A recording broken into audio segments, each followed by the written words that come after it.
দেশ যদি পরিচালনা করতে কেউ জানে, কোন রাজনৈতিক দল জানে, সেটি হচ্ছে বিএনপি। আসসালামু আলাইকুম। আসসালামু আলাইকুম। ভালো আছেন সবাই? আলহামদুলিল্লাহ।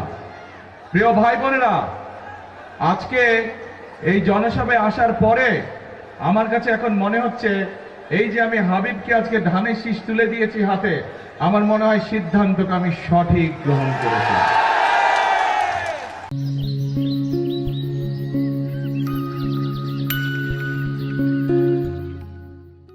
এই যে নির্বাচনী জনসভা, এই নির্বাচনী জনসভার যে মঞ্চ, এই মঞ্চের সামনে কতগুলো মানুষ বসে আছেন।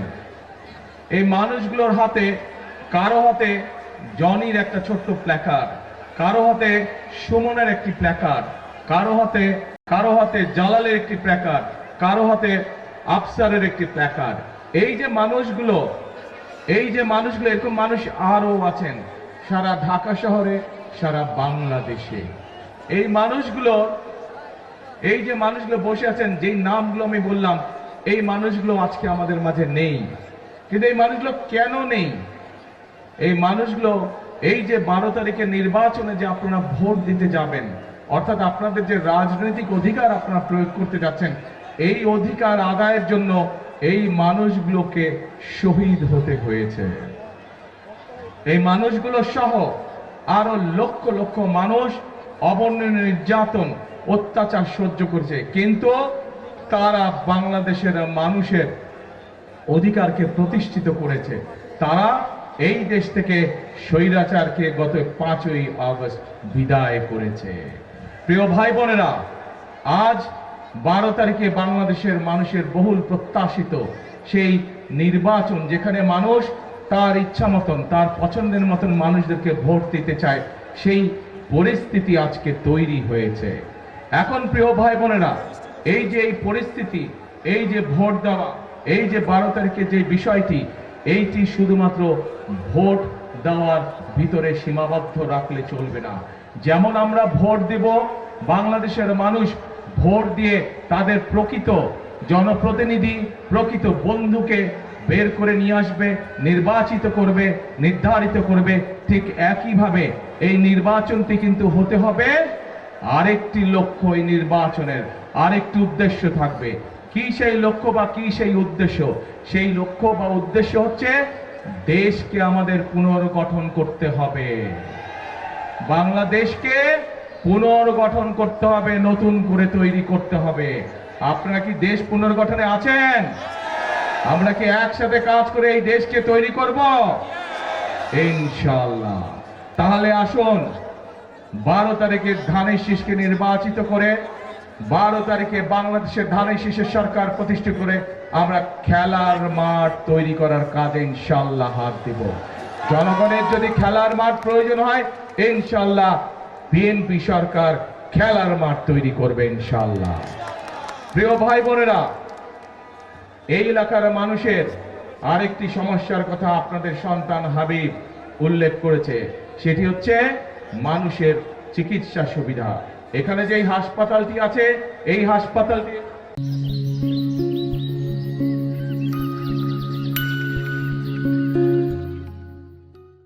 হাসপাতালটিও কিন্তু দেশনেত্রী খালেদা জিয়া গতবার যখন দেশ পরিচালনার দায়িত্বে ছিলেন, সেই সময় উনি হাসপাতালটা তৈরি করেছিলেন।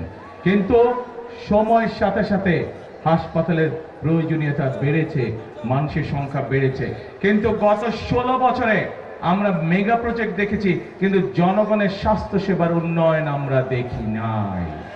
মেগা প্রজেক্টের নামে আমরা দুর্নীতি দেখেছি, মেগা দুর্নীতি। দেশ থেকে বছরে $16 বিলিয়ন পাচার হয়ে গিয়েছে, কিন্তু জনগণের স্বাস্থ্য সেবা বৃদ্ধি করার জন্য যে হাসপাতালের সুযোগ সুবিধা বৃদ্ধি হবে, সেই কাজটি হয়নি জনগণের জন্য। প্রিয় ভাই বোনেরা, এই কাজটি আমাদেরকে করতে হবে। এই এলাকার মানুষের স্বাস্থ্য সুবিধা যাতে পায় মানুষ, সেই জন্য হাসপাতালের সুযোগ সুবিধা বৃদ্ধি করতে হবে। এখন হাসপাতালের সুযোগ সুবিধা যদি আমাদের বৃদ্ধি করতে হয়, তাহলে তো ভাই এই হাসপাতাল তো ধানের শীষই তৈরি করেছিল, তাহলে তো আবার ধানের শীষের কি দরকার? সরকার দরকার। কি দরকার ধানের শীষের? ধানের শীষের সরকার দরকার। এখন প্রিয় ভাইরা, ভাই বোনেরা, ইনশাল্লাহ সেই হাসপাতালের ইনশাল্লাহ বন্দোবস্ত আমরা করব ধানের শীষ সরকার গঠন করলে।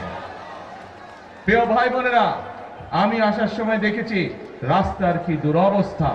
আমার তো ধারণা ছিল বিদেশে যখন ছিলাম এত উন্নয়নের গল্প শুনেছিলাম, ভাবলাম রাস্তাঘাট বোধহয় ঠিক আছে, কিন্তু শুধু এই এলাকা না, এই এলাকা সহ কি, হ্যাঁ এটা আছে জানি, এই এলাকা সহ সারা বাংলাদেশে আমি দেখেছি কিভাবে রাস্তাঘাটগুলো ভেঙে চুরে চুরমার হয়ে গিয়েছে। আমাদেরকে এলাকার মানুষের চলাচলের জন্য রাস্তাঘাটও আমাদেরকে নির্মাণ করতে হবে, সেই কাজে ইনশাল্লাহ আমরা হাত দিব। একই সাথে জলবদ্ধতার যেই সমস্যা আছে, এই জলবদ্ধতার সমস্যা এই এলাকা সহ সারা ঢাকা শহরে আছে। সারা ঢাকা শহরের মানুষ বর্ষাকালে এই কষ্টে ভুগতে হয়।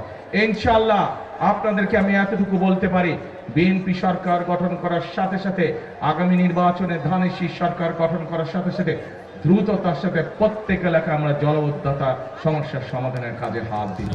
এবং কিন্তু সেই কাজ করতে গেলে প্রিয় ভাই বোনেরা, আপনাদের শক্তিশালী সমর্থন দরকার, আপনাদের সহযোগিতা দরকার। কারণ যে সকল ব্যক্তিদের কারণে বিভিন্ন জায়গায় নদী নালাগুলো বন্ধ হয়ে গেছে, ড্রেনেজগুলো বন্ধ হয়ে গিয়েছে, আপনারা যদি আমাদের পাশে থাকেন তাহলে সেই সকল কিছু আমরা উদ্ধার করতে পারবো, সেই সকল কাজগুলো আমরা করতে পারবো। আছেন নাকি আমার সাথে? ইনশাআল্লাহ। প্রিয় ভাই বোনেরা, আমাদের এখানে আপনাদের এলাকায় আরেকটি খুব সম্ভবত বড় একটি বিষয় আছে, সেটা হচ্ছে একটি ব্রিজের কথা। ইনশাআল্লাহ বাঁশের সেতু যেগুলো আছে এগুলো মানুষের চলাচলের জন্য ইনশাআল্লাহ আমরা দ্রুততার সাথে এগুলো পাকা ব্যবস্থা করব, যাতে মানুষ সহজে তার কর্মস্থল থেকে আবাসস্থল এবং আবাসস্থল থেকে কর্মস্থলে যেতে পারে। ইনশাআল্লাহ এটা আমরা সরকার গঠন করার সাথে সাথে, হাবিব তুমি আমাকে মনে করে দিবা। প্রিয় ভাই বোনেরা, আমি আগেই বলেছি এই যে নির্বাচন আসছে, এই নির্বাচনে যেমন আমরা আমাদের রাজনৈতিক অধিকারকে প্রতিষ্ঠিত করতে চাইছি, ঠিক একইভাবে আমরা এই নির্বাচনকে কাজে লাগাতে হবে দেশ গঠনের কাজে। এই মুহূর্তে প্রিয় ভাই বোনেরা, বাংলাদেশে যতগুলো রাজনৈতিক দল আছে যারা নির্বাচন করছে, তাদের মধ্যে একমাত্র বিএনপি সেই রাজনৈতিক দল যেই রাজনৈতিক দলের কর্মসূচি আছে, যেই রাজনৈতিক দলের পরিকল্পনা আছে দেশ গঠনের, যাদের কর্মসূচি আছে দেশের মানুষের ভাগ্য পরিবর্তনের জন্য। প্রিয় ভাই বোনেরা, বিএনপি এই মুহূর্তে একমাত্র রাজনৈতিক দল যাদের অভিজ্ঞতা আছে দেশ পরিচালনা করার জন্য। এই মুহূর্তে আর কোন রাজনৈতিক দল আছে যাদের অভিজ্ঞতা আছে দেশ চালানোর? নাই প্রিয় ভাই বোনেরা, দেশ চালানোর অভিজ্ঞতার কারণ নাই। কাজেই এই 20 কোটি মানুষের দেশের যে সকল সুবিধা অসুবিধা সমস্যা আছে, সেগুলো যদি সমাধান করতে হয় একমাত্র সেগুলি বিএনপির পক্ষেই করা সম্ভব। কারণ অতীতে আমরা দেখেছি 1974 সালে যখন দুর্ভিক্ষ হয়েছিল, পরবর্তীতে যখন শহীদ রাষ্ট্রপতি জিয়াউর রহমানের কাঁধে এসে দেশ পরিচালনার দায়িত্ব পড়ে, জিয়াউর রহমান শুধু দুর্ভিক্ষ কবল থেকেই বাংলাদেশকে রক্ষা করেন নাই, উনি বাংলাদেশের খাদ্য উৎপাদন দ্বিগুণ করেছিলেন, একই সাথে বিদেশে খাদ্য পর্যন্ত রপ্তানি করেছিলেন। কাজেই দুর্ভিক্ষ পীড়িত বাংলাদেশকে খাদ্যে স্বয়ংসম্পূর্ণ করেছিল বিএনপি সরকার শহীদ জিয়ার নেতৃত্বে।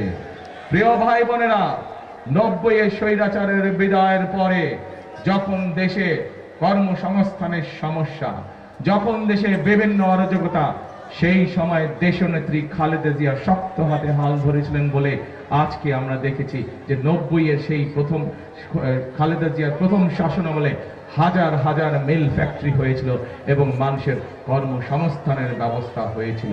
শুধু তাই নয়, আমরা দেখেছি খালেদা জিয়া কিভাবে এই দেশের মেয়েদের শিক্ষিত করার জন্য ক্লাস 1 থেকে ইন্টারমিডিয়েট পর্যন্ত শিক্ষা ব্যবস্থা মেয়েদের জন্য ফ্রি করে দিয়েছিলেন।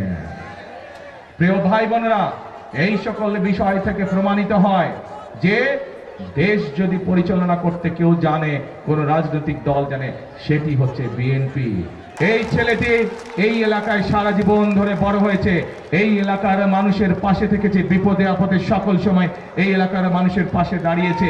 কাজেই এই এলাকায় যার বেড়ে ওঠা, এই এলাকার মানুষের সাথে যার উঠা বসা, একমাত্র তারই পক্ষে সম্ভব এই এলাকার উন্নয়ন করা, একমাত্র তারই পক্ষে সম্ভব এই এলাকার মানুষের বিপদে আপদে তাদের পাশে থাকা, তাদেরকে শক্তি যোগানো।